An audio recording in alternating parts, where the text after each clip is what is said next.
നമസ്കാരം. നിയന്ത്രണ രേഖയിലേക്ക് സ്വാഗതം. ഒരു സിനിമ പ്രേക്ഷകൻ തെരഞ്ഞെടുക്കുന്നതിന്റെ മാനദണ്ഡം എന്താണ്? സമീപകാലത്ത് മലയാള സിനിമ ഉത്തരം തേടുന്ന പ്രധാന ചോദ്യം ഇതാണ്. താരപ്പകിട്ടും നിർമ്മാണ ചെലവും ഏറെ ഉണ്ടായിട്ടും തിയേറ്ററുകളിലേക്ക് പ്രേക്ഷകനെ ആകർഷിക്കാൻ കഴിയാതെ വരുന്ന സിനിമകളുടെ എണ്ണം വർദ്ധിച്ചു വരുന്ന കാലത്താണ് ഒന്നും അവകാശപ്പെടാനില്ലാത്ത ഒരു ചിത്രം തിയേറ്ററുകളിൽ ആർപ്പുവിളി സൃഷ്ടിക്കുന്നത്. സംഘടനകളുടെയും സമരത്തിന്റെയും പേരിൽ മലയാള സിനിമ പ്രേക്ഷകന് മുന്നിൽ ഒറ്റപ്പെടുമ്പോഴാണ് സന്തോഷ് പണ്ഡിറ്റും കൃഷ്ണനും രാധയും ചർച്ച ചെയ്യപ്പെടുന്നത്. നിയന്ത്രണ രേഖ ഇന്ന് ചർച്ച ചെയ്യുന്നത് ഈ ചോദ്യമാണ്: സന്തോഷ് പണ്ഡിറ്റിന്റെ സിനിമ കാണുന്നത് ആരാണ്? ചർച്ചയിൽ പങ്കെടുക്കാൻ നമ്മളോടൊപ്പമുള്ളത് സന്തോഷ് പണ്ഡിറ്റ് കോഴിക്കോട് നിന്ന് ചേരുന്നു.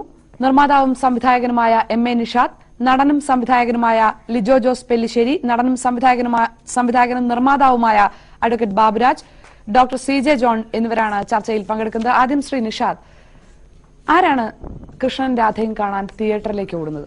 എന്റെ മുമ്പിൽ നിൽക്കുന്ന ഈ ചെറുപ്പക്കാരാണ് ഇതിന്റെയൊക്കെ പുറകിൽ. സോഷ്യൽ നെറ്റ്വർക്കിലെ മാർക്കറ്റിംഗ് ആണ് സന്തോഷ് ഈ സിനിമയെ വിജയിപ്പിക്കാൻ എടുത്ത ഒരു കാരണം.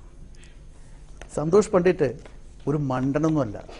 ഞാൻ കണ്ടതിൽ ഏറ്റവും ബുദ്ധിമാനായ ഒരു വ്യക്തിയാണ് സന്തോഷ് പണ്ഡിറ്റ്. സന്തോഷിനെ കൊണ്ട് ഈ കാര്യങ്ങളൊക്കെ ഈ അദ്ദേഹത്തിന് ഇത്രയും ഫോളോവേഴ്സിനെ, നെഗറ്റീവ് ഫോളോവേഴ്സ് അല്ലാതെ വേറെ ഒന്നുമല്ല, ഉണ്ടാക്കിയത് അദ്ദേഹത്തിൻ്റെ അതിബുദ്ധിപൂർവമായ ഒരു മാർക്കറ്റിംഗ് ശൈലി കൊണ്ട്. ഇത് തന്ത്രമാണ്. തീർച്ചയായിട്ടും സന്തോഷ് പണ്ഡിറ്റിനെ പറ്റി പറയുമ്പോൾ എനിക്കും ചിരി വരും, ഷാനിക്കും വരും, ഈ ഇരിക്കുന്ന എല്ലാവർക്കും ചിരി വരും. ഇത് സമീപകാലത്ത് ഇറങ്ങി അല്ലെങ്കിൽ കുറച്ച് കാലങ്ങളായിട്ട് മലയാള സിനിമയെ ഗ്രസിച്ചുകൊണ്ടിരിക്കുന്ന അല്ലെങ്കിൽ മലയാള സിനിമയിൽ നിന്ന് പ്രേക്ഷകർ മാറിപ്പോകാനുള്ള പ്രധാന കാരണം തീർച്ചയായിട്ടും ഞാൻ ഉൾപ്പെടെയുള്ളവർ അതിന് ഉത്തരവാദിയാണ്.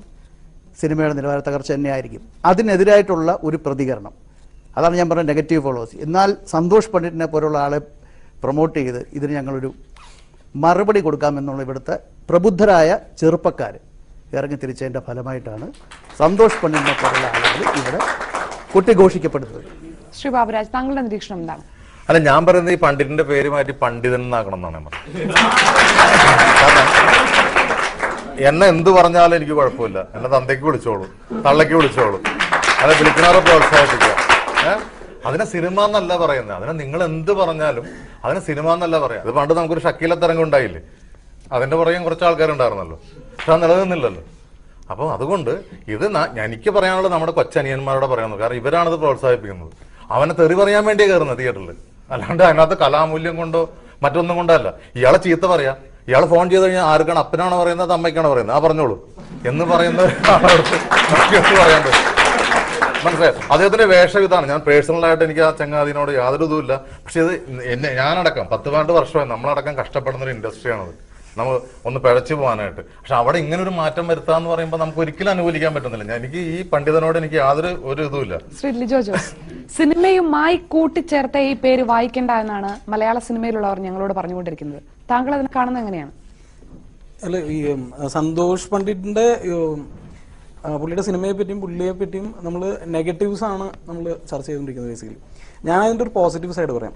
അതായത് എൻ്റെ കയ്യിൽ 10,000 രൂപ ഉണ്ടെന്നുണ്ടെങ്കിൽ എനിക്കൊരു സിനിമ ചെയ്യാൻ പോസിബിൾ ആണ്. ഇപ്പോഴത്തെ അവസ്ഥയിൽ നമ്മൾ ഡിജിറ്റൽ മീഡിയവും അതുപോലുള്ള ഫെസിലിറ്റീസും ടെക്നിക്കും ഒരുപാട് ഡെവലപ്പായി കഴിഞ്ഞു. അത് സിനിമ ചെയ്യുന്ന ഘട്ടം വരെ അതിപ്പോ നമ്മൾ കണ്ടു. ഏറ്റവും ഒടുവിൽ ചാപ്പാക്കുരിശിന്റെ സമയത്തൊക്കെ പ്രൊഡക്ഷൻ കോസ്റ്റ് കുറയ്ക്കുന്നതും സിനിമ എന്നിട്ട് യാഥാർത്ഥ്യമാക്കാനുള്ള പുതിയ സാങ്കേതിക വിദ്യയുടെ സഹായമൊക്കെ കിട്ടുന്നുണ്ട്.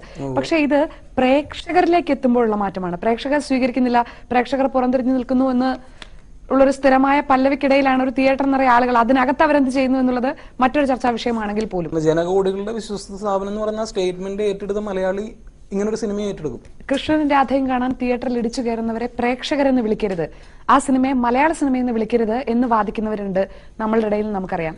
ഈ ആൾക്കൂട്ടത്തെ താങ്കൾ എങ്ങനെയാണ് കാണുന്നത്? ഇപ്പൊ നമ്മൾ ചരിത്രം അല്ലെങ്കിൽ നമ്മുടെ വേദങ്ങളും അല്ലെങ്കിൽ ബൈബിളൊക്കെ പരിശോധിച്ചു കഴിഞ്ഞാൽ പറയും അവസാന കാലഘട്ടത്ത് അന്തിക്രിസ്തു വരും. കേരളത്തിനെ സംബന്ധിച്ചിടത്തോളം മലയാള സിനിമയുടെ ഒരു നാശത്തിന്റെ മണി നമ്മളെല്ലാവരും കാണുന്നുണ്ട്. അതിൽ ഒരുപക്ഷെ ഒരു അന്തിക്രിസ്തുവിന്റെ സ്ഥാനം ചിലപ്പോൾ സന്തോഷ് പണ്ഡിറ്റിനുണ്ട് എന്ന് വെച്ച് കഴിഞ്ഞാൽ ഇത് വ്യക്തമായിട്ടുള്ള സൂചനയാണ്.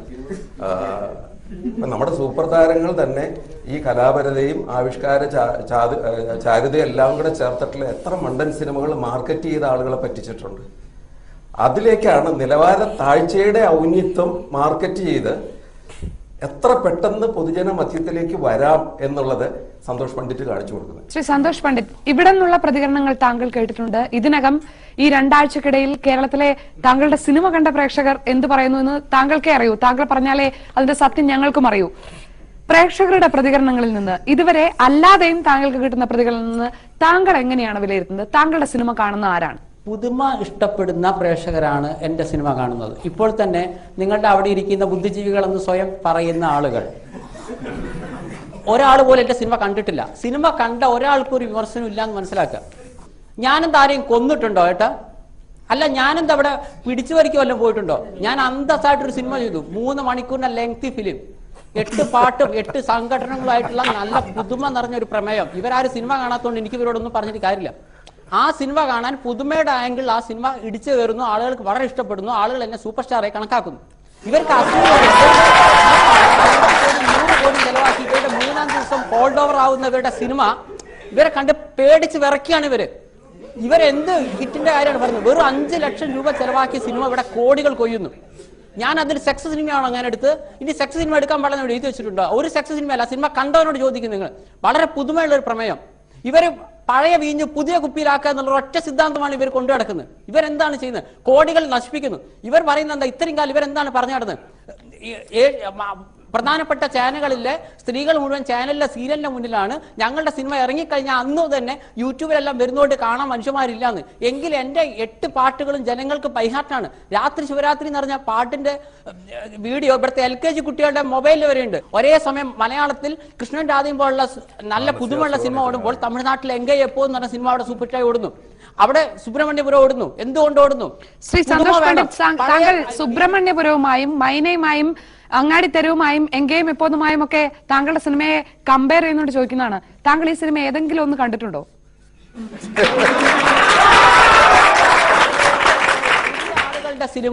പുതിയ ആളുകളുടെ സിനിമ ജനങ്ങൾ അംഗീകരിക്കുന്നു. പുതിയ ആളുകളുടെ സിനിമ അംഗീകരിക്കുന്നു. ഇത് കാണുമ്പോൾ ഇവർക്ക് പേടിയാണ്. ഇവർക്കൊക്കെ ചാൻസ് നഷ്ടപ്പെടുമെന്ന് എനിക്ക് ഇവരോടൊന്നേ പറയാനുള്ളൂ. കുറെ 100 പുതിയ ആളുകൾ വന്നു വെച്ചിട്ട് ഇവരുടെ ചാൻസ് പോകുന്നില്ല. ഇവർക്ക് കിട്ടേണ്ടത് ഇവർക്ക് തന്നെ കിട്ടിയിരിക്കും എന്ന് വെച്ചാൽ ഇങ്ങനെ പേടിച്ച് വരച്ച് എന്നെ ശത്രുവായി കണക്കാക്കേണ്ട കാര്യമൊന്നുമില്ല. ഇതുപോലുള്ള പുതിയ ചുരുങ്ങിയ ലോ ബഡ്ജറ്റിൽ ഇവരൊക്കെ 100 ജന്മം ജനിച്ചാൽ ഇവർക്ക് 5 ലക്ഷത്തിൽ സിനിമ ചെയ്യാൻ പറ്റുമോ? എങ്കിൽ കാണിച്ച് ജനങ്ങൾ കാണട്ടെ. നിങ്ങളുടെ ഭാഗത്തുനിന്ന് സിനിമ കണ്ടവർക്ക് പറയാം. കൃഷ്ണനും രാധയും എന്നുള്ള സിനിമ കാണേണ്ടി വന്ന ഒരു ഹതഭാഗ്യനാണ്. എന്റെ ഒരു സുഹൃത്ത് നിർബന്ധിച്ചുകൊണ്ട് ഞാൻ പോയതാണ്. ഞാൻ അത് ആ സുഹൃത്തിനെ എനിക്ക് തല്ലിക്കൊല്ലാനുള്ള ദേഷ്യമുണ്ട്. കാരണം ഇതില് കോപ്രായമാണ്, ഇതിൽ അഭിനയമല്ല. ഇത് സന്തോഷ് പണ്ഡിറ്റ് ആയാലും ബാക്കിയല്ല ഒരാൾ പോലും നല്ലൊരു അഭിനേതാവില്ല. ഞാൻ അവസാനം വരെ നോക്കി എന്തെങ്കിലും നല്ല വശമുണ്ടോന്ന്. കോപ്രായത്തിന്റെ ഒരു കേളിയാണ് അവിടെ നടക്കുന്നത്. അതുകൊണ്ട് ഈ പടം ഒരിക്കലും ഇതിനെ പ്രോത്സാഹിപ്പിക്കാൻ ഞങ്ങൾക്ക് സാധിക്കില്ല. ദയവ് ചെയ്ത് ഇനി അഭിനയിക്കുകയോ സംവിധാനം ചെയ്യുകയോ ചെയ്യരുത്. പകരം താങ്കൾക്ക് പണമുണ്ടെങ്കിൽ സിനിമ നിർമ്മിച്ചോ. നല്ല നല്ല ആൾക്കാർ, സംവിധായകരും അഭിനേതാക്കളും കൂടെ ഉണ്ട്. ഇതിലുള്ള അഭിനേതാക്കളെ ഒന്നിനെയും പങ്കെടുപ്പിക്കാതെ താങ്കൾ സിനിമ നിർമ്മിച്ചോ. അതുകൊണ്ട് ഞങ്ങളെ ഈ കഷ്ടകാലത്ത് നിന്ന് രക്ഷപ്പെടുത്തണേ എന്നൊരൊറ്റ പ്രാർത്ഥനയുള്ളൂ. നേരത്തെ താങ്കൾ പറഞ്ഞ ഒരു പൊളിറ്റിക്സും ഒരു പേടിയും ഇല്ലാത്തൊരു സാധാരണ പ്രേക്ഷകനാണ് പറയുന്നത്. ഓക്കെ, ഞാൻ പറയുന്നു, ഞാൻ ആരോടും പ്ലീസ് കാണുന്ന ഈ പറയുന്ന വ്യക്തിന്റെ അടക്കം ഞാൻ പോയിട്ടില്ല. ഇഷ്ടമുള്ള പുതിയ മനസ്സുള്ള കണ്ടാൽ മതി. എന്റെ സിനിമ കാണാൻ ആളുകൾ ഉള്ളിടത്തോളം കാലം ഞാൻ ജനങ്ങളെ മുന്നിൽ കാണിച്ചിരിക്കും. ഇഷ്ടമുള്ള പുതിയ മനസ്സുള്ള കണ്ടാൽ മതി. ഞാൻ ആരോട് കാണുന്ന നടക്കുന്നില്ല. ഇയാൾ എന്തിനാ എന്റെ സിനിമ കാണുന്നത്? നല്ല ആളുകൾ കണ്ടാൽ അത് കാണാൻ ആളുകൾ ഇവിടെ ഉണ്ട്. ഇവിടെ 30 ദിവസം ഹൗസ്ഫുള്ളിലാണ് സിനിമ ഓടുന്നത്. സിനിമ നിർമ്മിച്ചോളൂ, അഭിനയിക്കാതിരുന്നാൽ മതി. സംവിധാനം ചെയ്യുകയും ചെയ്യരുത്, രണ്ടും മതി. അഭിനയിക്കും. ഇഷ്ടമുള്ള പുതിയ മനസ്സിന്റെ കണ്ടാൽ നിങ്ങളുടെ കാണാൻ ഞാൻ പറഞ്ഞോ? നിങ്ങളുടെ വീട്ടിലേക്ക് ഞാൻ വന്നോ? നിങ്ങൾക്കൊക്കെ അസൂയല്ല. എനിക്ക് ലോക റെക്കോർഡ് കിട്ടിയത് സിനിമ കാണാൻ അറിയാമോ? കാശ് കൊടുത്ത് ഫ്രീ ആയിട്ട് നിങ്ങൾ കാണണ്ട. ഞാൻ ഇനി അഭിനയിക്കും. ഇഷ്ടമുള്ള പുതിയ 50 രൂപ നഷ്ടപ്പെടുത്തിയിട്ട് ഈ തല്ലിപ്പൊളി പടമാണ് എന്റെ ജീവിതത്തിൽ ഇത്രയും തല്ലിപ്പൊളി പടം അവസാനിപ്പിച്ചോ. അടുത്ത സിനിമ മുതൽ നിങ്ങൾ കാണണ്ട. നിങ്ങളെപ്പോലുള്ളവര് ഇവിടെ മറ്റുള്ളവർക്ക് ഓശാന പാടാനാണ് നടക്കുന്നത്. എനിക്ക് ഒറ്റ കാര്യം ചോദിക്കാനുള്ളത് ഡോക്ടറോടാണ്. ഡോക്ടർ, ഇയാൾക്ക് മാനസികമായിട്ട് എന്തെങ്കിലും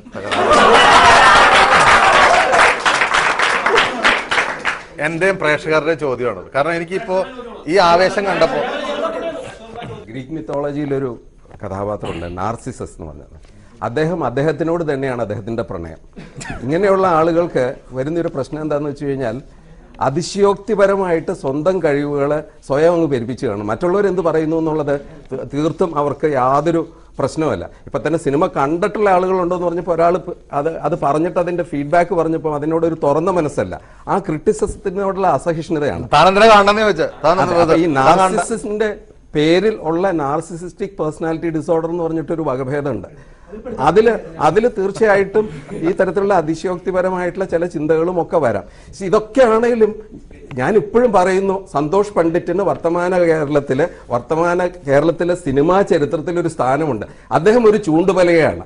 നമ്മുടെ ഇവരെ പോലുള്ള സിനിമാ പ്രവർത്തകർക്ക് വേണ്ടിയിട്ടുള്ള ഒരു ചൂണ്ടുപലയായിട്ടാണ് നിൽക്കുന്നത്. ആ രീതിയിൽ അദ്ദേഹത്തിന്റെ പ്രസക്തി നമ്മൾ തള്ളിക്കളയാൻ പറ്റില്ല. ഇവരോടുള്ള പ്രതിഷേധവും കലാപവുമാണ് തിയേറ്ററുകളിലുള്ള കൂക്കുവിളിയും ആർപ്പുവിളിയും പുലഭ്യം പറയലുമായിട്ട് ഈ യുവതലമുറ കാണിക്കുന്നത്. നിങ്ങളുടെ പ്രതിഷേധം, ഇപ്പോഴത്തെ സിനിമയോടുള്ള നിങ്ങളുടെ പ്രതിഷേധം ഉള്ളു തുറന്ന് അത് പ്രകടിപ്പിക്കാനായിട്ടുള്ള ഒരു അവസരം ഉണ്ടാക്കി കൊടുത്തതിന് തീർച്ചയായിട്ടും സന്തോഷ് പണ്ഡിറ്റിനെ നമ്മൾ അനുമോദിക്കുകയാണ്. ആ തലത്തിൽ ഒരു സാമൂഹിക മനഃശാസ്ത്രത്തിന്റെ ഇതില് ഞാൻ അദ്ദേഹത്തിനെ അനുമോദിക്കുന്നു. ഇതിന്റെ അകത്ത് നമ്മൾ LP സ്കൂളിലൊക്കെ പഠിക്കുന്ന കാലത്ത് ഈ സ്കൂള് ഇന്റർവെൽ സമയത്ത് ഒരു പ്രാന്തൻ പാട്ട കൂട്ടിക്കൊണ്ട് പോയാൽ പിള്ളേരെല്ലാം കൂടും. ദാറ്റ് ഡസന്റ് മീൻസ് ദാറ്റ് ഇത് പ്രാന്തന്റെ ഫാൻസ് ആണ് എല്ലാവരും. ഞാൻ വളരെ പ്രാധാന്യമുള്ള ആളാണെന്നുള്ള ചിന്ത ഉള്ള ആളുകളാണ് മിക്കവാറും എല്ലാ ക്രിയേറ്റേഴ്സും, എല്ലാ സിനിമാക്കാരും, എല്ലാ നടന്മാരും. അത് കുറച്ച് അതിന്റെ ടൈറ്റർ കൂടിപ്പോയി എന്ന് മാത്രമേ ഉള്ളൂ. അതുകൊണ്ട് അതൊരു ദോഷമായിട്ട് ഞാൻ കാണുന്നില്ല. അദ്ദേഹത്തിന്റെ ക്രിയേറ്റിവിറ്റിയിൽ അതൊരു ദോഷമാവുന്നില്ല, മനസ്സിലായില്ല. പക്ഷെ നിങ്ങൾ എല്ലാവരും മനസ്സിലാക്കണ്ടേ, ഇത് പ്രേക്ഷക സമൂഹത്തിന്റെ മനഃശാസ്ത്രത്തിന്റെ ചില വൈകല്യങ്ങളിലേക്കുള്ള ചൂണ്ടുവലകയാണ്. ഈ സിനിമാക്കാർക്ക് ഇത്രയും കണ്ണുകടി ഉണ്ടാവുന്നു, എന്നെ ശത്രുവെ കണക്കാക്കുന്നു. അവർ 50 കോടിന്റെ സിനിമ ആളില്ലാതെ വന്നപ്പോൾ 5 ലക്ഷത്തിന് കണ്ടപ്പോൾ ഇങ്ങനെ ദേഷ്യം പിടിച്ച് എന്നെ ഒരു ഭ്രാന്തനായി ചിത്രീകരിക്കുന്നു ഞാൻ വിചാരിച്ചില്ല. ആ സൈക്കോളജി എനിക്ക് ഇപ്പോഴാണ് മനസ്സിലാക്കുന്നത്. പക്ഷേ ഈ സിനിമ സൂപ്പർ ഹിറ്റ് ആവുമെന്ന് ഞാൻ പറഞ്ഞിരുന്നു.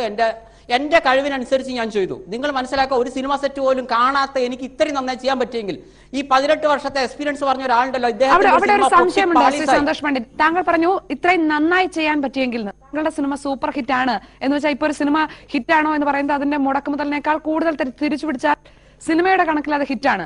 അപ്പോൾ അത് ഹിറ്റാണെന്ന് പറയാം, പ്രേക്ഷകർ കാണുന്നുണ്ട്, സമ്മതിച്ചു. ഈ സിനിമ നന്നായി എന്ന് താങ്കളോട് ആരെങ്കിലും പറഞ്ഞിട്ടുണ്ടോ? 100% എന്നെ വിളിക്കുന്നവർ മുഴുവൻ അതാ പറഞ്ഞിരിക്കുന്നത്. ഇപ്പൊ തന്നെ സിനിമ കണ്ട ആളുകൾ എന്നെ വിമർശിക്കുന്നില്ല. നിങ്ങൾക്ക് മനസ്സിലാക്കാവുന്ന കാര്യമാണ്. ഞങ്ങൾ കേട്ടത് മുഴുവൻ ഇവർ പല കാര്യങ്ങളും ചെയ്തു. എനിക്ക് തിയേറ്റർ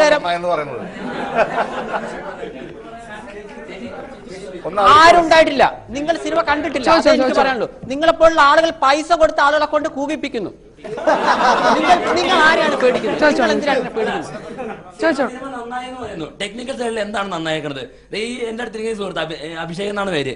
ഞങ്ങൾ ഇഷ്ടംപോലെ ഷോർട്ട് ഫിലിം എടുക്കുന്ന, ഞങ്ങളുടെ ഒരെണ്ണത്തിൽ പോലും ജസ്റ്റ് ക്യാമറ ഫോക്കസ് ഔട്ട് പോലും മാറ്റാൻ നോക്കാണ്ട് യാതൊരു എഡിറ്റിംഗും അല്ല. ഒരു സീനിൽ പണ്ഡിറ്റ്ജി സംസാരിക്കുമ്പോൾ ചുണ്ടത്ത് അതിന് മുമ്പ് തിന്ന ബിസ്ക്കറ്റിന്റെ കഷ്ണം ഇരിക്കുന്നുണ്ട്. അതുപോലും പിന്നെ രണ്ടുപേരും നടന്നു വരുന്ന സീനാണ്. അതിനകത്ത് ഫോക്കസ് ചെയ്യുന്ന ബാക്ക്ഗ്രൗണ്ട് ആണ്. പച്ചനെയും ബാക്കി എല്ലാവരും ഉറുമ്പിനെ വരെ കൃത്യമായിട്ട് കാണാം. പക്ഷെ ആൾക്കാരെ കാണുന്നത് ഇതാണ് നല്ല സിനിമ. കേരളത്തിലെ ജനങ്ങൾക്ക് എന്താണ് അവർ ആഗ്രഹിക്കുന്നത്, അവരെന്താണ് അർഹിക്കുന്നതെന്ന് എനിക്കറിയാം. അത് ഞാൻ അവർക്ക് കൊടുത്തു. ചോദ്യമാണ് ശ്രീ നിഷാദ്, കേരളത്തിലെ ജനങ്ങൾ അർഹിക്കുന്നത് എന്താണെന്ന് അങ്ങനെ പറയാൻ അദ്ദേഹത്തിന് ധൈര്യം നൽകുന്നത് എന്താണ്? അദ്ദേഹം തന്നെ പറയുന്നു കേരളത്തിലെ ജനങ്ങൾ ആഗ്രഹിക്കുന്ന കൊടുത്ത് താനാണെന്ന് അയാൾ പറയുമ്പോൾ അയാൾക്ക് സംതിങ് റോങ്, എന്തോ പ്രോബ്ലം ഉണ്ട്. അതാണ് നേരത്തെ ഡോക്ടറോട് ഞാനും ബാബുവും ചോദിച്ച കാര്യം. അല്ല ഇതൊരു ഈ വാക്കുകളൊന്നും നമ്മൾ മഹത്വവൽക്കരിക്കേണ്ട കാര്യമില്ല എന്നുള്ളത്. വിളിക്കുന്ന ആൾക്കാർ തന്തയ്ക്കും തള്ളയ്ക്കും പറയുകയാണെങ്കിൽ അതിന് അനുമോദനമായിട്ട് കൂട്ടിയാൽ പിന്നെ നമ്മൾ ഈ ചർച്ചയിൽ ഇരുന്നിട്ട് എന്ത് കാര്യം? ഒരു ക്ലാബ് ബോയ് ആയിട്ട് അവൻ വന്ന് ഓരോ സ്റ്റേജ് ബൈ സ്റ്റേജ് വന്ന് അവൻ ഓരോ ആർട്ടിസ്റ്റിന്റെ അടുത്ത് വന്നിട്ട് സാർ എൻ്റെ ഒരു പടം ഒരു പ്രൊഡ്യൂസർ അന്വേഷണം നടന്ന് അങ്ങനെ ഉണ്ടാക്കുന്ന സിനിമകളെ അവിടെ നിലനിൽക്കുന്നുള്ളൂ, ഓടുന്നുള്ളൂ. അവിടെ ഒരു സുപ്രഭാതത്തിൽ വന്ന് എന്നെ തെറി വിളിച്ചോ അല്ലെ എന്നെ എന്തൊക്കെ വിളിച്ചോ എന്ന് പറഞ്ഞൊരു സിനിമ ഉണ്ടായിട്ട് അതിന്റെ പുറകെ നടക്കുന്നു, അതൊരു ചർച്ചയാക്കുന്നു, അതിനുവേണ്ടി നമ്മൾ വലുത് തരുന്നു, അതിനുവേണ്ടി ഞങ്ങൾ വന്നിരിക്കുന്നു. അതല്ല, ഇത് ഞാനൊരു പ്രതിഷേധം എന്നെ പോലെ കഷ്ടപ്പെടുന്ന ഇദ്ദേഹത്തെ പോലെ ഇവരെ പോലെ അത്ര അറിയിക്കാൻ വേണ്ടി മാത്രം. കേരളത്തിലെ ജനങ്ങൾക്ക് എന്ത് വേണമെന്ന് താങ്കൾക്ക് അറിയാം, അത് താങ്കൾ കൊടുത്തു എന്ന് പറഞ്ഞു. എന്റെ പൊന്നു മാഷെ പച്ച തെറിയാണ് തിയേറ്ററിൽ കയറുന്ന യൂട്യൂബില് ഞാൻ വരെ കമന്റ് ചെയ്തിട്ടുള്ളതാണ്. എന്റെ പൊന്നു അതൊന്ന് തുറന്നു നോക്കിന്നുണ്ട് കഴിഞ്ഞാ തെറിയുടെ അഭിഷേകമാണ്. നമ്മള് മലയാളികൾ പുതിയ തെറികളൊക്കെ അവിടുന്ന് ട്രാൻസ്ലേറ്റ് ചെയ്തിട്ട് തെറി പറയണത് ഒരു രക്ഷയില്ലാത്ത തെറിയാണ്. താങ്കൾ ഇങ്ങനെയൊക്കെ ചെയ്യാന്ന് പറഞ്ഞാൽ സമ്മതിക്കണോട്ടാ.